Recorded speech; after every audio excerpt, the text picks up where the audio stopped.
All right. Now, this next story is a smaller one, but it's just something that I want to talk about because it's closer to my heart in terms of games I enjoyed.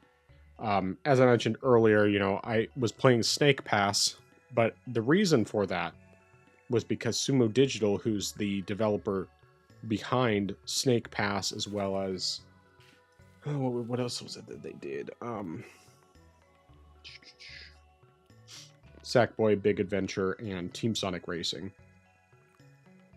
They oh, okay, never mind. I'm sorry. Those are the partner IP games. But basically the TLDR, whatever, of this is that Sumo Digital's not going to be developing any more original IPs, and they're going to focus entirely on working as a studio for hire for different development partners. So things like Sackboy: The Big Adventure and Team Sonic Racing and various other licensed things they will be working on, but they are not going to be doing anything unique like Snake Pass, which to me is disappointing. I'll get more into that though. What are your thoughts? Yeah, this definitely is a bit, I guess, disappointing. I guess to see a team not able to pursue the types of projects they would want to pursue. I mean, I believe the article you sent said that there were some layoffs within the company, which, yeah, like last year they laid off 50% of employees, which, I mean, in the midst of the layoffs that have been going on. So it's not something that is sadly too out of the ordinary on that end. But, I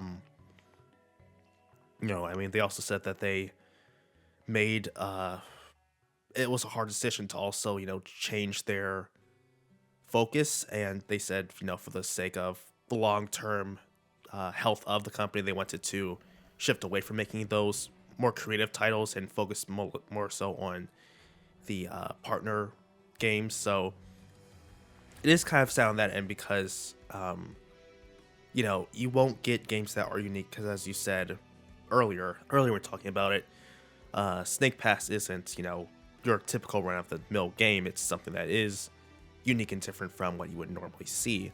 So, the fact that we won't get that type of experience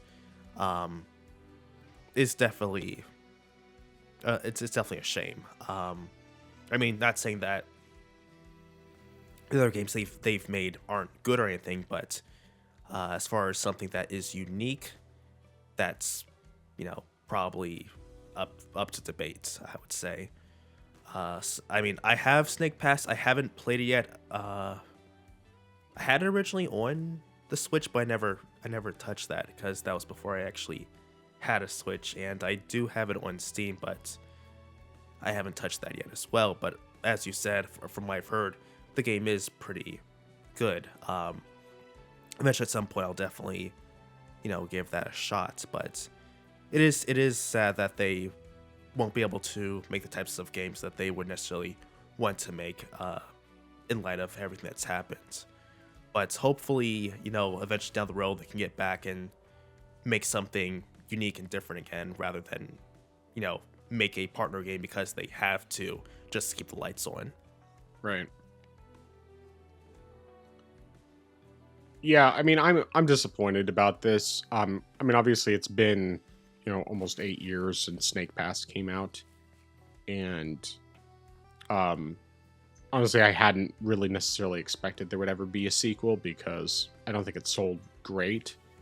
But it was a game I really enjoyed. I mean, the fact that I 100%ed it twice, and that I'm back to working on the rest of the achievements and trying to get 100% on the achievements, says a lot about the game. It's very unique. It's like platformer-esque, but it's so different because of the fact that you're using a snake and you're dealing with basically snake physics, and so it's really interesting. And I mean, the music's great in it and everything, and it's got the collectathon stuff that you get with a typical 3D platformer, but it was just really special to me. in terms of like the type of game. It's a very special game. So yeah, it's a shame, but it is what it is, and I could see myself definitely going back and replaying the game again in the future. Right now, because of the fact that one of the achievements I need is to get through every level without dying, and it's not like you have to do them all back to back without dying. It's just more like you do the whole level, you get through each level independently without dying. So if I die, I have to start the level over again, which is a little bit, which is challenging. But at least I don't have to get through the entire level without dying and also get all the collectibles, because I already got all the collectibles, and so they're no longer in the levels. I don't have to redo that part. It's just, getting what I need in order to finish the level. So About how many levels are there? I want to say 15. I'm pretty sure that's right. But yeah, good stuff. All right. Any other thoughts on that topic? No, sir.